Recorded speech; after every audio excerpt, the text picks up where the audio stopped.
के फूले लगाओगे छौरी आ कौन डीजे वाला तोरे दुनो बैलून के फूले लगाओगे छौरी।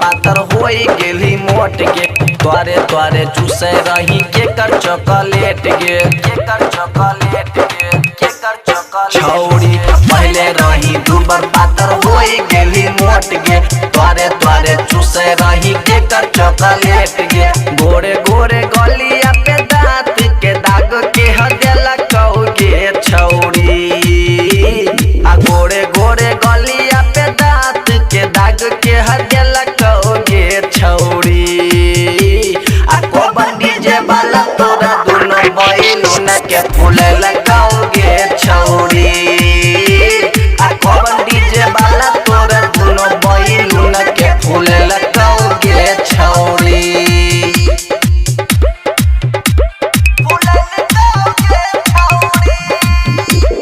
म्यूजिक बाय रियाज सियों खगड़िया।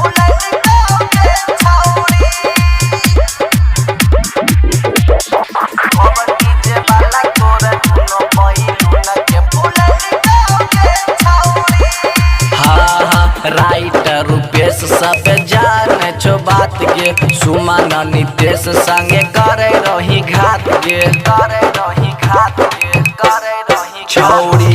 राइटर रूपेश सब जाने छो बात गे सुमन नितेश संगे करे रही घात गे संजीव सुने है रस के बेर देही छुआ बले गे छौरी संजीव सुने है रस के बेर देही छुआ बले गे छौरी।